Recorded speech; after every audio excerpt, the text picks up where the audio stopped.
முதல்வர் ஸ்டாலின் அவர்கள் சொல்லியிருக்காங்க, எதிர்க்கட்சினா அது போராடணும். ஆனா தற்போது உள்ள எதிர்க்கட்சி வந்து சரணாகதி அடைந்து விட்டதுன்ற மாதிரி அவரோட பாணியில அவர் பேசியிருக்காரு. அதுல ரெண்டு பொருள் இருக்கு. ஒண்ணு மத்தியில பாஜகவால மக்கள் பாதிக்கப்படுறதை எதிர்த்து போராட்டத்தை அவரு சொல்றாரா, இல்ல அவர் ஆட்சியிலேயே அடிக்கடி போராட்டம் நடக்குது, ஒருவேளை இதை எதிர்த்து போராட்டணும்னு சொல்றாரா, எதிர்த்து போராட்டணுன்றது தெரியல. இந்த சேகர் பாபு ஏச தூய்மை பணியாளர் பிரச்சனை சம்பந்தப்படுறாரு. சென்னையில இருக்க எல்லா விஷயத்திலுமே அவர் தான் இன்வால்வ். மாசு வந்து சும்மா பத்திரிகையாளர் சந்திக்கிறதுக்கு கோவத்தை தணிக்கிறதுக்கு சொல்லி, ஏன்னா நீங்க சேகர் பாபு விட்டீங்கன்னா பத்திரிகையாளருக்கு இன்னும் ஏறுன்னு ஏறும். சமூக நீதின்ற பேரை சொல்லிட்டு இன்னைக்கு நீங்க மேயரா பிரியாவை முன்னிறுத்துனீங்க. என்ன வருது? டெய்லி மீம்ஸ், ஒரு பாட்டு பேக்ரவுண்ட்ல வளையும் செய் தக தக தக இந்த மாதிரி பாட்டுல இந்த மாதிரி வந்து ஒரு நிகழ்ச்சி கலந்துக்கிற மாதிரி தாவேக்கால இருக்க வேண்டியவங்க அவங்க. ஆக்சுவலா அந்த கட்சிக்கு தான் அது கரெக்டா வைப் செட் ஆகும். விஜய் சொல்லியிருக்காரு, நாங்கள் ஆட்சிக்கு வந்தால் நல்ல வீடு கட்டி தருவோம், எல்லாருக்கும் காரு தருவோம், நல்ல குடிநீர் தருவோம். அது விளக்கம் சொல்லணும்ல. இப்போ இன்னைக்கு எல்லார் வீட்லேயும் வந்து வாட்டர் பாட்டில் வந்து அந்த பெருசு இந்த பபுள் டாப் வாங்குறான் 30 ரூபா 40 ரூபா. இதில் பெருமைப்படுறதுக்கு ஒரு வெங்காயமும் கிடையாது. இந்த பிளாஸ்டிக்கால நிறைய பிரச்சனை வருது, கேன்சர் அதனால வருதுன்றலாம் ஒரு சில தரவுகள் சொல்றாங்க. அப்போ இந்த அரசியலை வந்து பேசுறது நாம் தமிழர் கட்சி. இதெல்லாம் விஜய் பேசணும் இல்லை, சும்மா அப்படி பஞ்சு டயலாக் விட்டு போற மாதிரி நினைக்கிறேன். இது படம் கிடையாது. நிறைய பேர் வந்து உட்காந்துக்கிட்டு ஊடகத்தில் வந்துட்டு பெரிய மாற்றத்தை விஜய் கொண்டு வருவாருன்னு 40% வரணும். 25% எங்கிட்ட இருக்கு ஆதவ சொல்றாரு. 24% எங்க இருக்குது? தேர்தல் வந்ததுக்கு அப்புறம் சொல்லுங்க. இப்போ நாம் தமிழர் கட்சியில் 8.2 வச்சிருக்கிறோன்னா இருக்குது சொல்றாங்க. அதே வந்து அவர் கூட்டணியில போனா அது எப்படி 2 மடங்கு 3 மடங்கு ஆகிறதுக்கு வாய்ப்பு இருக்குது. புதுசா யார் முதலமைச்சரா உட்காரணுன்ற இடத்துல சீமான் அவர்கள் கிங் மேக்கர் பொசிஷன் ஆடுற தகுதி இருக்கு.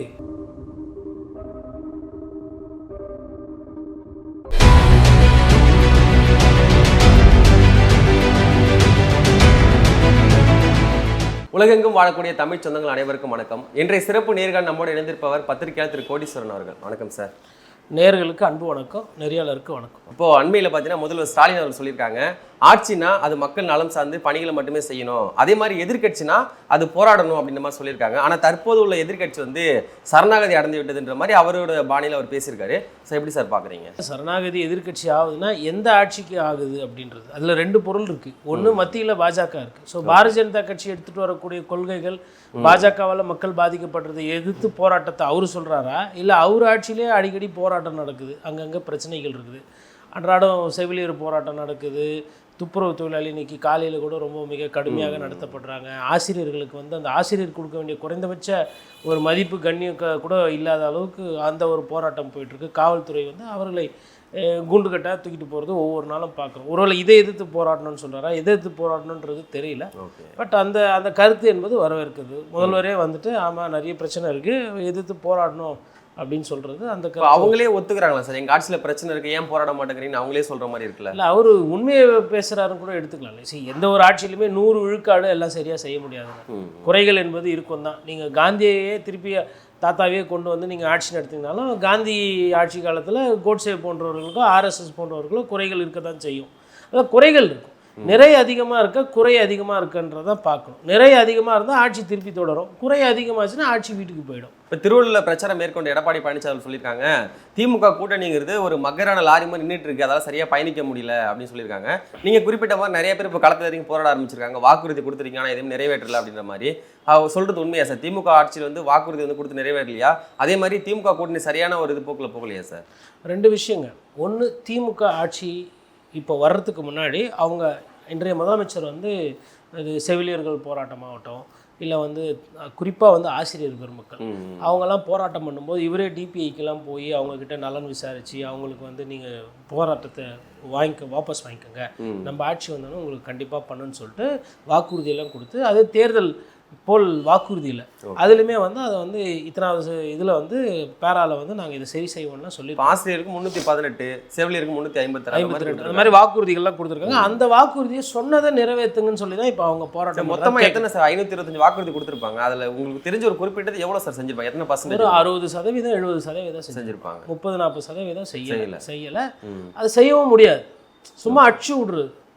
அது மாதிரி சொன்னாதான் நம்ம ஓட்டு போடுவாங்க மக்கள். அப்படி இல்லை, வாக்கு அரசியலில் இருக்கிறவங்க ஹெலிகாப்டர் கூட கொடுக்குறேன்னு சொல்லுவாங்க. ஒரு கட்சி ஒரே ஒருத்தருக்கு ஹெலிகாப்டர் கொடுத்துட்டு திட்டத்தை தொடங்கி விட்டோம், அடுத்த 5 வருஷம் நீங்கள் ஓட்டு போட்டிங்கன்னா நாங்கள் எல்லாருக்குமே ஹெலிகாப்டர் கொடுப்போம்னு சொல்லுவாங்க.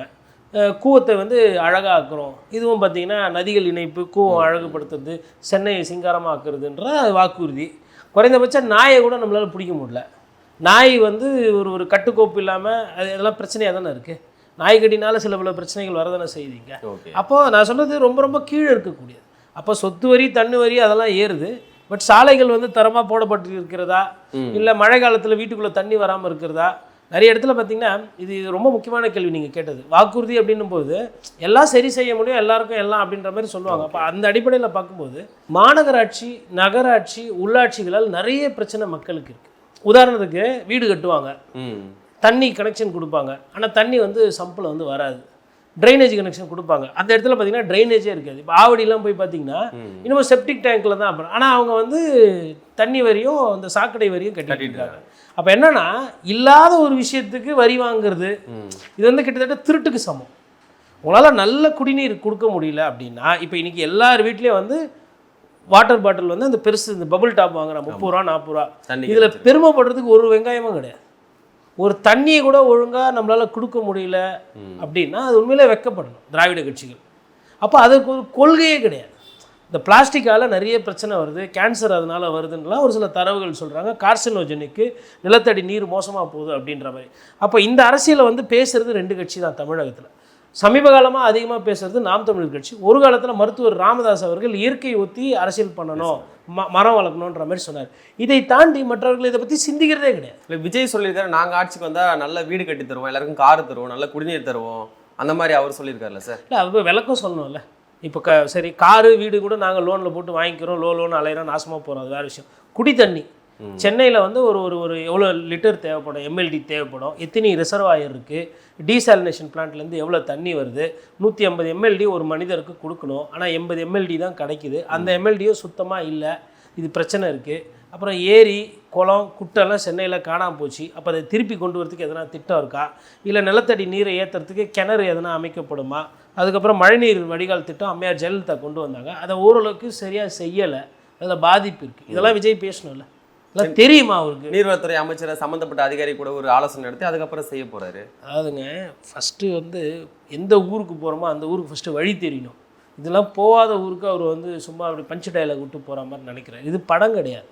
நீங்கள் நிலத்தடி நீரையோ இல்லை குடி தண்ணீரையோ பேசுகிறீங்கன்னா ஆங்கிலத்தில் சொல்லுவாங்க வாட்டர் இஸ் எலிக்சர் ஆஃப் லைஃப்னுவாங்க. அப்படின்னா உலகத்தினுடைய மொத்த அமைப்புமே அந்த தண்ணின்ற ஒத்த விஷயத்தில் இருக்குது. தண்ணின்றது கலப்படம் ஆகி போச்சுன்னா உங்களோட ஆயுஷ் காலத்துலேருந்து உங்களோட வாழ்க்கையினுடைய அந்த தரத்துலேருந்து எல்லாமே போயிடும், எல்லாமே நாசமாக போயிடும். இதில் வந்து அதுக்கப்புறம் பார்த்திங்கன்னா மீனை ஒட்டி அப்புறம் கடலில் இருக்கக்கூடிய அந்த வளத்தை வச்சு ஒரு பொருளாதாரம் இருக்குது, அதை வைத்து ஒரு வாழ்வாதாரம் இருக்குது. அதுக்கப்புறம் தண்ணியினுடைய தன்மைக்கேற்றார் போல் காற்று வந்து மாறக்கூடிய தன்மை இருக்குது. இது மாதிரி எல்லாம் இருக்குது. நான் இன்னும் அட்வான்ஸாலாம் பேசுகிறேன். நான் கேட்டது குடிக்கிற தண்ணிக்கு ஒரு மனிதனுக்கு எவ்வளோ தண்ணி வேணும், எவ்வளோ கொடுக்குறாங்க, எவ்வளோ செலவு பண்ணுறாங்க, இந்த கருத்து தெரியுமா? அப்படின்னும் போது அதை பற்றின புரிதல் எதுவுமே இல்லாத ஒரு தலைவர் தான் தாவேக்கா. இல்லை, இப்போ மலேசியா ஆடியோ லான்ச்சில் பேசியிருக்காருல, 30-33 வருஷம் என் ரசிகர்கள் என்னோட நின்னாங்க, அடுத்த 30 வருஷத்தை நான் அவங்களோட வீட்லேயே நிற்க போகிறேன் அப்படின்னு சொல்லியிருக்காருல்ல. எப்படி அவர் வீட்லேயே அவர் நின்றுட்டு வருவாரா? இல்லை பொதுமக்கள் திசை எல்லா திசையிலையும் போராட்டங்கள் நடக்குதுங்க. இன்றைக்கி எதிர்கட்சிகளாக வந்து செயல்படுறாங்கன்னா எடப்பாடி பழனிசாமி திருத்தணியில் பேசுகிறாரு, திருவள்ளூரில் பேசுகிறாரு, இந்த மாதிரி பிரச்சனை இருக்குன்ட்டு. நாம் தமிழர் கட்சி அண்ணன் சீமான் வந்து அதை பற்றி முன்னாடியிலேருந்து பேசிக்கிட்டு இருக்காரு. ஏன் பண்ணலை, நீ வந்து வேலை வாய்ப்பு கொடுக்க மாட்டேன்றீங்க, அரசு ஊழியருக்கு மக்களுக்கு வந்து அது வேலை கொடுப்போம், தனியாருக்கு கொடுத்து லாபம் சம்பாதிக்கிறீங்கன்ற குற்றச்சாட்டு மாறி மாறி வச்சுக்கிட்டு இருக்கிறாங்க. விஜய் அவர்களோட கருத்து என்ன? விஜய் எங்கே கடைசியாக இதில் குரல் கொடுத்தாரு, இதை பேசினேன். சிபிஐ விசாரணை வந்ததுலேருந்து கப் சிப்புன்னு இருக்கிறாங்க தாவேக்கா. சத்தமே இல்லை. அறிக்கை விட்டுட்டு தானே சார் இருக்காங்க. சார் அறிக்கையை வச்சு என்ன சார் பண்ணுறது? ஓபிஎஸ் கூட தான் டெய்லி அறிக்கை விடுறாரு. ஓபிஎஸ்க்கு இருக்கிற இல்லை டிவிக்கில் டிடிவி தினகரன் சாரும் அறிக்கை விடுறாரு டெய்லி. அந்த மாதிரி வச்சுக்கலாமா தாவேக்காவை? உங்களுக்கு எதுக்கு 3வது பெரிய கட்சி மாதிரி ஒரு விளம்பரம் கொடுக்குற ஊடகம், ஒரு பேசு பொருள் இருக்கு, அதுக்கேற்ற அரசியல் நீங்கள் பண்ணுறீங்களா? உங்களுக்கு இருக்கிற வெளிச்சத்துக்கு ஏற்ற மாதிரி நீங்கள் நடந்துக்கிறீங்களா? கொடுக்குற பில்டப்பு பயங்கரமாக இருக்குது. ஏன் அந்த மாதிரி பில்டப் கொடுக்குறாங்க ஊடகம்? திரை கவர்ச்சி, திரை மோகம், கவர்ச்சி இருக்குது. பசங்களை நம்ம வந்து என்ன பண்ணிட்டோம், அப்பா அம்மாங்களை மற்ற விஷயங்கள் சொல்லி கொடுத்து வளர்த்ததை விட இந்த திரைப்பட வீட்டிலே உட்காந்து எல்லாம் குடும்பத்தோடு சீரியல் பார்க்குறது, சினிமா பார்க்குறது, ரீல்ஸ் போடுறது, அதுதான் அது கலாச்சார சீர்கேடு. அதாவது ஒரு அறிவு சார்ந்த ஒரு சமுதாயம் வந்து என்றைக்கு தொலைக்காட்சி பெட்டி முன்னாடியே உட்காந்து பொழுதுக்கும் அதை பார்த்துக்கிட்டு பண்ணிக்கிட்டு இருந்தோமோ அதுதான் நம்ம இன்றைக்கி கொடுக்கக்கூடிய கூலி. அப்போது இதெல்லாம் பிரச்சனை. இப்போ திருத்தணியில் அந்த கோர சம்பவம் நடந்தது, வெட்கி தலைகுனிற மாதிரி இல்லையா? எப்படி நான்லாம் ஒரிசாக்கு அடிக்கடி போகக்கூடியவன். அங்கே வந்து சிமிலிபால் டைகர் ரிசர்வ்னு இருக்குது அந்த இடத்துல. அதுக்கப்புறம் அங்கே சிலிக்கா லேக் இருக்குது, பறவைகள் சரணாலயம்லாம் இருக்குது. ஸோ அது இயற்கை சார்ந்து அந்த இடத்துல வந்து புதுசாக அதெல்லாம் ப்ரொடெக்ட் பண்ணிகிட்டு இருக்காங்க. போகிறேன், இப்போ நான் ஒரு தமிழனா அங்கே போகும்போது அசிங்கமாக இருக்கும்ல எனக்கு. ஒரிசாக்காரங்க ஒடியாக்காரங்க நமக்கு என்ன எந்த விதத்தில் அவங்களால நமக்கு பிரச்சனை இருக்குது? கிட்டத்தட்ட கலாச்சாரம்லாம் பார்த்திங்கன்னா அவங்களுமே நம்மள மாதிரி சாதத்தை ஊற்றி கஞ்சி சாப்பிட்றதாகட்டும் இல்லை பிசிஞ்சி குழம்பு ஊற்றி சாப்பிட்றது எல்லாம் ஒன்று தான். அங்கே இருக்கிற கோயில்களும் இங்கே இருக்கிற கோயில்களும் கிட்டத்தட்ட ஒன்று தான். அவங்க வனதேவதை ஜெகநாத் அந்த மலையில் அந்த மரத்தில் செய்யக்கூடிய அந்த வைத்து கிருஷ்ணரை வழிபடுவாங்க. அந்த மாதிரி ஒரு விஷயம். மற்றபடி நிறைய விஷயங்கள் ஒற்று போகிறது, ஃப்ரெண்ட்லியாக பழகுவாங்க. நீங்கள் போனீங்கன்னா வெள்ளாந்தியாக நிறைய பேர் இருப்பாங்க ஒரிசாவில். வாழ்வாதாரம் இல்லை, வருமானம் பெருசாக இல்லை. இப்போ தான் அந்த மாநிலம் வளர்ந்து வருது. இது வளர்ந்த மாநிலம் தமிழகம். ஸோ வயிற்று பழப்புக்காக ஒரு சம்பாதிக்கிறதுக்கோசரம் சம்பாரித்து வீட்டை காப்பாற்றணும்னு வர ஒரு இளைஞனை, பழைக்க வந்த ஒரு இளைஞனை போதையில் கத்தியை எடுத்து குத்தி ரீல்ஸ் போட்டு போடுறோன்னா இன்ஸ்டாவில் உன்னெல்லாம் என்ன பண்ணும்? தூக்கி போட்டு மிதிச்சிருக்க வேணாம் என்னது காவல்துறை. ஒரு 4 மூதேவிங்களை போட்டு, அதாவது இந்த ரிமாண்ட் பண்ணதெல்லாம் அது எனக்கு நம்ம அது போதாதுன்னு தோணுது. நிறைய பேர் மரண தண்டனை கொடுக்கணும்னு சொல்றாங்க. ஆனால் 18 வயசு ஆகலை சார். அது ஒரு தப்பு கிடையாது சார். இந்த 18 வயசை வச்சு ரொம்ப நாளாக ஏமாத்திட்டு திரியிறானுங்க சார். நான் சட்டம் படித்தவன் தான். அது வயசை குறைங்க, இன்னும் 15 வச்சுக்கோங்க. இன்னைக்கு 18 வயசில் மூதேவிங்க என்னென்னமோ பண்ணுதுங்க. ஆமாம், நிறைய கல்யாணமே பண்ணிக்குதுங்க. 17-18 வயசில் என்னென்னமோ பண்ணுதுங்க. இதுங்களுக்கு என்னத்துக்கு ஜஸ்டிஸ் ஜூனியல் போர்டு? 15 வயசுக்கு விரலும் விடலாம், அதுக்கு மேலே சட்டத்துக்கு முன்னாடி தப்பு பண்ணுறது தூக்கி போட்டு மிதிக்கணும், நாயை நடத்துகிற மாதிரி நடத்தணும். போதை கலாச்சாரம், அந்த பொம்பளை பின்னாடி போகிறது, இதெல்லாம் எப்படி ஏற்றுக்க முடியும்? எனக்கு என்னன்னா, எங்கெல்லாம் கவனத்தை செலுத்தணுமோ காவல்துறை அங்கெல்லாம் கவனத்தை செலுத்தாமல் ஆசிரியர்கள் போராட்டத்தில், தூய்மை பணியாளர்கள் போராட்டத்தில் பஸ்ஸு கீழே போனால் அங்கேருந்து வலிச்சுன்னு வர்றது, இதுதான் நடக்குது. ஹெல்மெட் இல்லைன்னா அப்படியே பாஞ்சு பிடிக்கிறது. பட்டாக்கத்தியை வச்சுட்டு ஒருத்தர் ரயில்வே ஸ்டேஷனில் சுற்றின்னு இருந்துக்கிறான். 1.5 மணி நேரம் ஆயிருக்குது சம்பவம் நடந்து. ஜிஆர்பி இருக்கிறீங்க, ஆர்பிஎஃப் இருக்கிறீங்க, ஸ்டேட் போலீஸ் இருக்கிறீங்க, உங்களுக்கெல்லாம் சேர்த்து தானே வரியும் வட்டியும் நாங்கள் கட்டி அழுகுறோம். பொதுமக்கள் சட்ட ஒழுங்கை கூட சரியாக பாதுகாக்க முடியலன்னா என்னத்தை பண்ணுறீங்க நீங்கள்? திருத்தணியில் 4 பேர் சேர்ந்து வடமாநிலத்தை தாக்குறாங்க, அதுவும் போதை காரணமாக தான் தாக்குறாங்க. திருப்பூரில் ஒரு காவலரை தாக்க போகிறது, அதுவும் போதை காரணமாக தான். ஆனால் சுகாதாரத்துறை அமைச்சர் மா சுப்பிரமணியம் சொல்கிறார் தமிழ்நாட்டில் 0 கஞ்சா அப்படின்ற மாதிரி சொல்லியிருக்காரு சார். சார் அவர் கட்சி தலைமைக்கு விசுவாசமாக இருக்கிறாரு. அவர் பொதுவாக இந்த மாதிரி சர்ச்சையில் போய் மாட்ட மாட்டார். அதுக்கு அமைதியாக இருந்துடலாம்ல சார்? அமைதியாக இருக்கலாம், நம்ம சும்மா விட மாட்டோம்ல. பத்திரிகையாளர்கள் போய் மைக்கை போட்டு கேட்போம்ல. அதனால் இது இல்லை. இப்போ விவசாயம் பண்ணுறாங்களான்னு யாரும் கேட்கல. போதை கஞ்சா விவசாயம் நடக்குதான்னு கேட்கல. கஞ்சா இருக்கானா? ஆமாம் இருக்குது. காவல்துறை தான் அடிக்கடி டெய்லி பிடிக்கிறாங்களே. எங்கேருந்து வருது? சரி, வெளியூர்லேருந்து வருது. அப்போ நம்ம போலீஸ் என்ன பண்ணுது?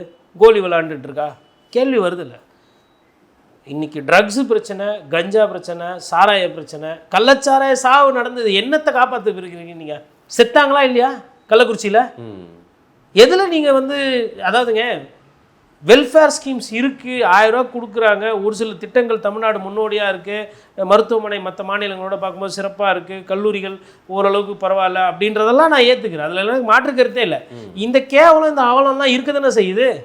இது எப்படி நம்ம கடந்து போகிறது? அப்படி பார்க்கும்போது இது சட்டம் ஒழுங்கு ஒரு பெரிய பிரச்சனை இருக்குது. இவர்களுக்கு காவல்துறையால் அரசுக்கு கெட்ட பேர் ஒவ்வொரு நாளும் வந்து கொண்டிருக்கிறது.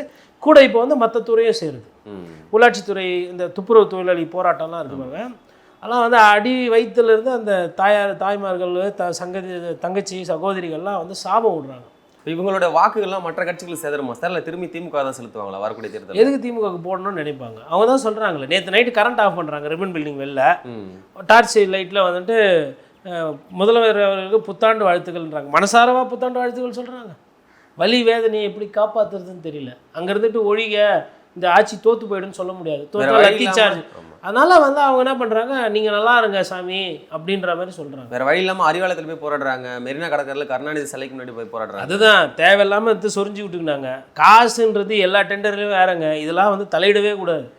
அந்த வேலையை செய்கிறது ரொம்ப கஷ்டம். அந்த வேலையை செஞ்சு பார்த்தா தெரியும். நான்லாம் அவங்க கூட பழகிருக்கிறேன். அவங்க கூட எனக்கு அவங்கெல்லாம் ரொம்ப பிடிக்கும். எனக்கு அந்த வழியில் நான் இதை பதிவு பண்ணேன். ஃபஸ்ட்லேருந்து சொல்லிக்கிட்டு இருக்கேன், இது தேவையில்லாத வேலை. திமுக இதில் ரொம்ப தப்பு பண்ணுறாங்க. இது பெரிய பஞ்சாயத்தாக வரும்னு. எதிர்கட்சிகள் எதுவும் இதில் இன்னும் போதிய அளவுக்கு உள்ளே வரல. இல்லைனா இது ஜல்லிக்கட்டு மாதிரி ஆயிருக்கும், 2வது ஜல்லிக்கட்டு மாதிரி. சமூக நீதின்ற பேரை சொல்லிவிட்டு இன்றைக்கி நீங்கள் மேயராக பிரியாவை முன்னிறுத்துனீங்க. என்ன வருது? டெய்லி மீம்ஸு, ஒரு பாட்டு பேக்ரவுண்டில் வளையோ செய் தக தக தக இந்த மாதிரி பாட்டில் இந்த அம்மா ஒரு நிகழ்ச்சி கலந்துக்கிற மாதிரி இந்த மாதிரி மீம்ஸு போட்டு தாவேக்கால இருக்க வேண்டியவங்க அவங்க. ஆக்சுவலாக பார்க்க போனால் அந்த கட்சிக்கு தான் அது கரெக்டாக வைப்பு செட் ஆகும். இந்த மாதிரி ஒரு மேயரை கொடுத்துட்டு நான் என்ன கேட்குறேன், நான் சென்னை வாசியாக எனக்கு ஒரு பிரச்சனை இருக்குது. நான் பார்த்த மேயர் ரொம்ப சிறப்பானவர்கள். சைதை துரைசாமி அவர் ஒரு சில திட்டங்கள் கொண்டு வந்தார். அம்மா உணவகத்துக்கு அவர் ஒரு முக்கிய காரணம். அம்மையார் ஜெயலலிதாவுக்கு இவரு பண்ணிட்டு இருந்த மாடல் வச்சு ஃப்ரீசர் பாக்ஸ், யாருன்னா இறந்துட்டாங்கன்னா அவங்களுக்கு ஃப்ரீசர் பாக்ஸ், அவர் ஊட்டாண்ட ஃப்ரீயாக ஸ்டூடெண்ட்ஸ்க்கு ஜெராக்ஸ், இதெல்லாம் அவர் ட்ரை பண்ணார். ஒரு சிலது சென்னையில் கொண்டு வந்தார். அவரது ஃபெயிலியர் ஒரு சில சிஸ்டம் இருக்குது. இந்த குப்பை தொட்டியை வந்துட்டு ஒரு டின்னு மாதிரி போட்டு அது உள்ளே எடுத்துன்னு போய் குப்பையை வச்சா அது ஃபெயிலியர் ஆயிடுச்சு. நிறைய விஷயம் சக்ஸஸ் பண்ணார். அப்புறம் சென்னை முன்னாள் மேயர் ஐயா இன்னைக்கு இருக்கக்கூடிய முதலமைச்சர் ஸ்டாலின் அவர் அதிகப்படியான பாலம் கட்டினது அவர் காலத்தில் தான். அதே மாதிரி அதிகப்படியான அந்த குப்பை வாரப்போ க்ளவுஸு மிஷின் எக்யூப்மெண்ட் எல்லாம் அதிகமாக பர்ச்சேஸ் பண்ணப்பட்டது ஸ்டாலின் அவர்களோட ஆட்சி தான். பூங்காவுக்கு அதிக முக்கியத்துவம் கொடுத்தது அன்றைக்கி ஸ்டாலின் அவர்கள் ஆட்சி காலத்தில் தான். அப்போ பார்த்தீங்கன்னா நிறைய பூங்கா, சிறுவர்கள் விளையாடுறது, அவர் ஒரு மேயரார். மாசு கேட்கவே வேணாம். ஒரு நாளைக்கு வந்து அதிகப்படியான உழைப்பு, சுற்றுவார், நல்ல பேர் எடுத்தார், பிரச்சனை இல்லை. இப்படி இருந்த லிஸ்ட்டில் இன்றைக்கி பிரியாவேத்தன் வந்து உட்கார வச்சிருக்கீங்க. இல்லை, தூய்மை பணியாளர்லாம் அதிகமாக இருக்குது பட்டியல் சமுதாயம் தான் சார். அப்படி இருக்கும்போது பட்டியல் சமுதாயத்தில் உள்ளவங்க அதுதாங்க அவங்க தாங்க இருக்கிறதுலே முதுகில் குத்துவாங்க. சம்டைம்ஸ் வந்து யாருக்கு பிரச்சனை புரியும்னு நம்ம நினைக்கிறோமோ அவங்களுக்கு தான் பிரச்சனை புரியாத மாதிரி நடிச்சுக்கிட்டு இருப்பாங்க. மேயர் இறங்கி இல்லைங்க இதில் அமைச்சர் வந்து பாதி காரணம் சேகர்பாபு அவர்கள் என்று சொல்கிறார்கள். அவங்க என்ன பண்ணுவாங்க, அவர் தான் வந்து இவங்களை மேயர் ஆக்கி விட்டார், சீட்டு வாங்கி கொடுத்தார். இல்லை, சேகர்பாபு ஏன் சார் தூய்மை பணியாளர் பிரச்சனை சம்மந்தப்படுறாரு? மொத்த சென்னையில் இருக்க எல்லா விஷயத்துலையுமே அவர் தான் இன்வால்வ் ஆகிறார். மாசு வந்து சும்மா பத்திரிகையாளர் சந்திக்கிறதுக்கு, கோவத்தை தணிக்கிறதுக்கு சொல்லி, ஏன்னா நீங்கள் சேகர்பாபு விட்டிங்கன்னா பத்திரிகையாளருக்கு இன்னும் ஏறுன்னு ஏறுவாங்க. உன்னை கூப்பிட்டனா யார் நீ இப்படிலாம் பேசுவேன், எந்த சேனல் நீ அப்படிம்பாரு. இதெல்லாம் ஓடும். மாடல் கோட் ஆஃப் கண்டக்ட் வந்தோம்னா பத்திரிகையாளர் திருப்பி ஏறும். நீ கம்ப்ளைண்ட் கொடுத்தா திருப்பி கம்ப்ளைண்ட் கொடுப்பான். இப்போ நீங்கள் அமைச்சர், அவன் வெறும் ஊடகவியலாளர், அவ்வளோதானே வித்தியாசம். MCC model code of conduct வந்துட்டதுக்கப்புறம் நான் என் வேலையை செய்ய போகிறேன், இவர் தடுக்கிறாரு, இவர் பண்ணுற தப்பு அதை நான் எடுத்து போகிறேன்னு சொல்லிட்டு எலெக்ஷன் கமிஷனில் கொடுத்தா மேலே டெல்லியில் பிஜேபி உட்காந்துட்டு இருக்குதுல்ல, அவங்க கொடுப்பாங்கல்ல. 2 கேஸ் போட்டு விசாரணை பண்ணால், இப்போது ஊடகத்தில் யாருன்னா பேசினா விடிகாத்தால் போய் கைது செய்ய தெரியுதுல்ல. அதே அமைச்சர் அவதூறாக இப்படிலாம் பேசிக்கிட்டு இருக்காரு, எதனா காவல்துறை எதனா நடவடிக்கை எடுக்குதா? எவ்வளவு பேசுகிறீங்க, ஓசி பஸ்ஸு எல்லாம் இதெல்லாம் பார்ப்பாங்கல்ல, ஜனங்க பார்ப்பாங்கல்ல. அதனால் இனிமேலாம் வந்து இந்த ப்ரெஸ்ஸுக்காரங்களை கேவலமாக நடத்துறது, மிரட்டுறது, உருட்டுறதெல்லாம் கொஞ்சம் குறைச்சிக்கிட்டா ஆட்சிக்கு நல்லது. நான் அதை வந்து இதை வந்து ஒரு நல்ல சிந்தனையில் அடிப்படையில் சொல்கிறேன். முதல்வர் இவர்கள் நம்ப வைத்து ஏமாத்துறாங்கன்றது அந்த சந்தேகம் எனக்கு 4 நாள் ஜாஸ்தியாகும். கலைஞர் அவர்களும் பத்திரிகையாளரை கையாண்டாங்க, இது மாதிரி கிடையாது. கலைஞர் அவர்களும் வந்து தூய்மை பணியாளர்களாகட்டும் இல்லை அரசாங்க தொழிலாளிகளை கையாண்டு இருக்கிறார். இந்த மாதிரி கையாண்டது கிடையாது, இது புதுசாக இருக்குது. திமுக ஆட்சியில் இப்படி கிடையாது. திமுக ஆட்சியில் பொதுவாக பத்திரிகையாளர்கள் சுதந்திரம் அதிகமாக கொடுக்கப்படும். தினகரனில் 3 பேர் எரிச்சதுன்றது வேற, அது தனிப்பட்ட சண்டை. பொதுவாக கூப்பிட்டு பேசலாம். நான் டெக்கன் கிரானிக்கலில் நானே இருந்திருக்கிறேன். நிறைய செய்திகள் வரும், ரிஜாயின்டர் வரும், சிஎம் ஆஃபீஸ்லேருந்து திட்டு வரும், அப்புறம் ஒரு 10 நாள் போவோம், நாங்கள் ஒரு மறுப்பு போடுவோம், இல்லை அவங்க ஒரு சில விஷய தரவுகள் கொடுப்பாங்க, அதை சரி செய்வாங்க, என்கேஜ் பண்ணுவாங்க. இப்போ அப்படி கிடையாது. இப்போ வந்து ஊடகத்தை கண்ட்ரோல் பண்ணுற மாதிரி இருக்குது சினாரியோ. சரி, இந்த சைடு காவல்துறை எல்லாத்தையுமே ஒரு காவல்துறை வச்சு நீங்கள் எல்லாம் சரி செஞ்சுருவீங்களா? ஒரு காவல்துறை வச்சு நாளைக்கு ஆட்சி மாறிச்சுன்னா இல்லை தேர்தல் நேரத்தில் முதல்ல மாறி போகிறது இந்த துறை தான். யார் எப்படி மாறுவாங்கன்னு தெரியும். அதான் தான் கலைஞர் அவர்கள் பார்த்தீங்கன்னா நீங்கள் போலீஸ்காரர்களை அதிகமாக கிட்ட நெருக்கத்தில் வச்சு நான் பார்த்தது இல்லைங்க. கட்சிக்காரர்கள் தான் சுற்றி இருப்பாங்க, ஒரு சில பத்திரிகையாளர் இருப்பாங்க, வழக்கறிஞர்கள் இருப்பாங்க. இவங்க கிட்ட கேட்டால் அதில் யாருன்னா 1-2 போலீஸ்காரர்கள் நெருக்கமாக இருப்பாங்க. ஆட்சியில் இருக்கும்போது கூட வச்சுருப்பார், எதிர்கட்சியாக இருக்கும்போதோ இல்லை கட்சி நடத்துகிற விஷயத்துலலாம் கேட்கவே மாட்டேன். ஆனால் அவங்க என்ன பண்ணுவாங்க, போலீஸ் ரிப்போர்ட்டு இன்டெலிஜென்ஸ் ரிப்போர்ட்டுன்னு சொல்லிட்டு இதையே பொழுதுக்கும் போட்டு சொல்லிக்கின்னு அப்போ நீங்கள் கேட்குறது, பேசுறது, சிந்திக்கிறது எல்லாம் இதுவே இருக்கும். எதிரில் என்ன நடக்குது, எது ப்ளஸ்ஸு, எது மைனஸு, எங்கே மக்களுக்கு கோவம் வருது, எங்கே மக்கள் சந்தோஷம், எதுவுமே தெரியாது. அதான் அது மாதிரி ஏதோ நடக்குதுன்னு எனக்கு அந்த சந்தேகம். ஓகே, தொடர்ந்து ஒவ்வொரு முறையும் பார்த்தீங்கன்னா நாம் தமிழ் கட்சி தங்களுடைய வாக்கு வங்கி அதிகரிச்சுட்டு இருக்காங்க 4 முறையும். இப்போ 5வது முறை 2026 தனிச்சே போட்டியிட போகிறாங்க. அவங்களோட நகர் எப்படி சார் நினைக்கிறீங்க? இல்லை, அதாவதுங்க நான் எப்படி பார்த்தா அவங்க வந்து ஒரு 12 விகிதாச்சாரம் போகணும் இந்த தேர்தலில். ஏன் அவங்களுக்கு போகிறதுல சிக்கல் அப்படின்னா தாவேக்காவோட என்ட்ரி. தாவேக்கா வந்து என்னென்னா தானும் விளங்க போகிறதில்ல, மற்றவங்களே விளங்க விட போகிறதில்ல, அப்படி புரிஞ்சுக்கிறேன். நான் யதார்த்தத்தை பேச மற்றவங்களையும் ஜெயிக்க விடுறதில்ல. அவங்களோட நோக்கம் என்பது அவங்க ஜெயிக்கிறதோ அவங்க வெற்றி பெறதுக்கு சாத்தியக்கூறு இல்லைன்றது அங்கே இருக்கிற சீனியர்ஸ்க்கு தெரியும்.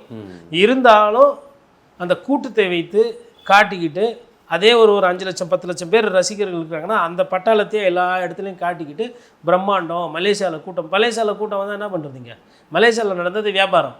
அவ்வளோ ரிங்கட் மலேசியா 99, 199, 299. ஒரு சில டிக்கெட்லாம் 30,000 35,000 ரூபாய்க்கு போயிருக்குது. இன்னும் விஐபி பாக்ஸ் டிக்கெட்லாம் லட்சக்கணக்கில் போயிருக்குது. அப்போ நீங்கள் வியாபாரம் பண்ணியிருக்கிறீங்க. அதை எடுத்துகிட்டு வந்துட்டு அரசியலோட ஒப்பிடுறீங்க. என்ன கூட்டம் தெரியுமா? ஆமாம், நாளைக்கு ரஜினி போனால் கூட தான் அதே கூட்டம் வரும்.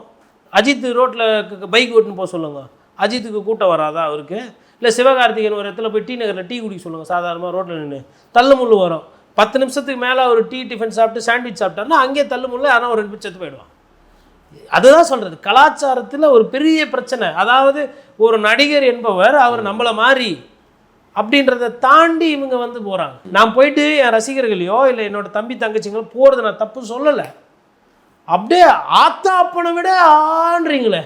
ஒரு பொண்ணு சொல்லுது சார், எக்ஸாம் முக்கியமா விஜய் முக்கியமான, விஜய் தான் முக்கியம். இல்லை அதை என்ன பண்ணோம், ஜாமெட்ரி பாக்ஸ் எடுத்து அவங்க அம்மா கிட்ட கையில் கொடுத்து, அம்மா தாய் நீ அடி, இல்லை உங்கள் வீட்டுக்காரர்கிட்ட கொடுத்து அடி கொடு. இது மாதிரி இது ஜாமெட்ரி, இது மாதிரி விஜய் முக்கியமாக எக்ஸாம் முக்கியமானு சொல்லி இதை வச்சுக்கிட்டு என்ன பண்ணுறதுன்னு நான் அந்த வார்த்தையை பயன்படுத்துறதில்ல. ஆனால் அப்போ இது மாதிரிலாம் வந்தால் கீழே கமெண்ட் போடுவாங்கல்ல, இந்த குறி அந்த குறின்னு. 30 வருஷம் நான் அவங்க கூட இருப்பேன்னு சொல்கிறேன்ல சார், தாக்கு பிடிக்க முடியுமா அவ்வளோ வருஷம் தமிழ்நாட்டு அரசியல்லாம் 30 வருஷம்லாம் தாக்கு பிடிக்கலாம் கஷ்டம். 30 வருஷம் இல்லை, இந்த தேர்தல் முடிச்சுட்டு அடுத்த இந்த தேர்தல் அவர் எதனா ப்ரூவ் பண்ணாருனா தான். இல்லைன்னா நிறைய பேர் ஓடி போயிடுவாங்க. 26 முடிஞ்சிடும், 26 ஓடி போயிடுவாங்க.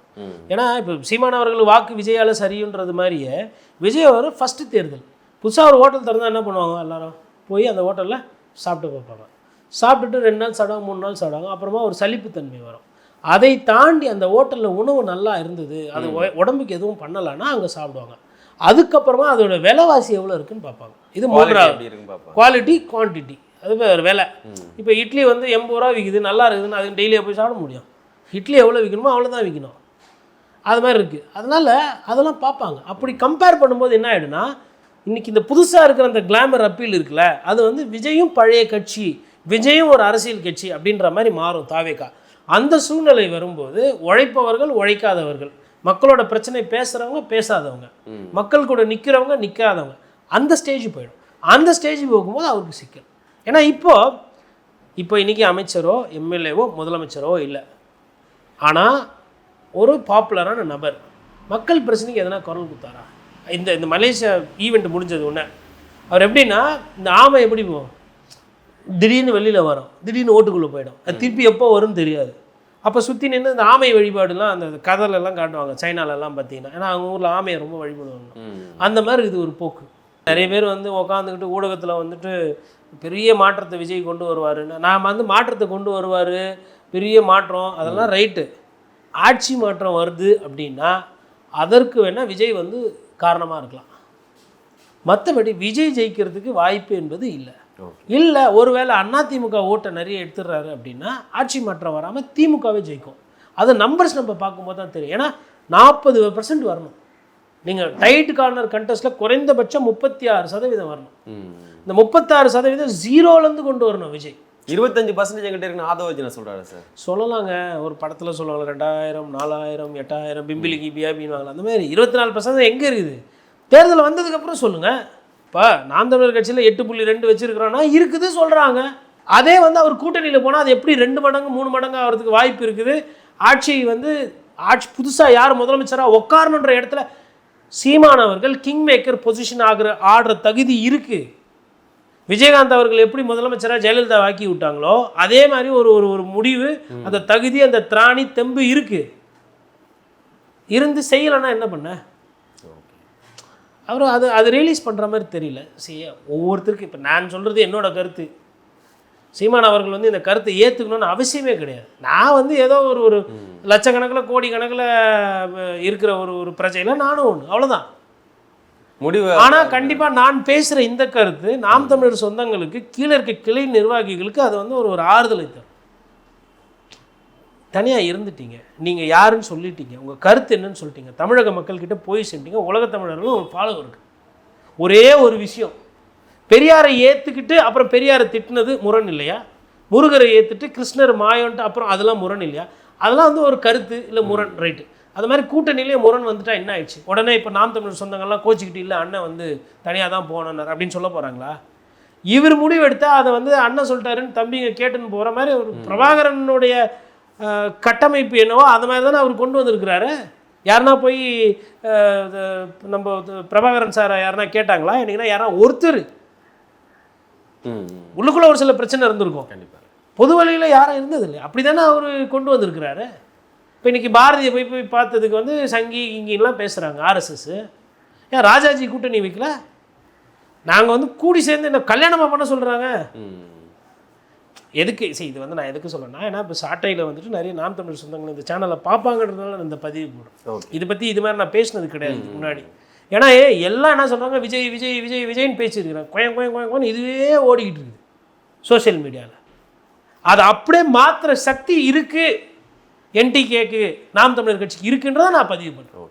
இது தனியாக போனால் அது வேலை ஆகாது, அதே நான் பதிவு பண்ணுறேன். மக்களுக்கு வந்து ஒரு நல்ல சாய்ஸை பிரைட்டாக சாய்ஸ் கொடுத்தா தான் அவங்களுக்கு ரியாக்ட் பண்ணுறதுக்கும் இருக்கும். அதிமுகவும் நாம் தமிழர் கட்சியும் ஒரு கூட்டணி இதுவரெல்லாம் அமைச்சது இல்லை. அது மக்களுக்கு வந்து அது கூட ஒரு புதுசாக இருக்கும் இல்லையா. ஏன்னா இவர் இன்னொன்று கேள்வி கேட்கக்கூடியவர் சீமான் அண்ணா வந்து யாராக இருந்தாலும் சரி சமரசம்லாம் செய்ய மாட்டார், திடீர்னு சிரிச்சிக்கினே கலாச்சி விட்டு போயிடுவார். சார் உங்கள் நேரத்தை ஒதுக்கி நேரத்தை பகிர்ந்தீங்க, மிக்க மகிழ்ச்சி. நன்றி சார். நன்றி. சாட்டை எடுத்து நாட்டை திருத்து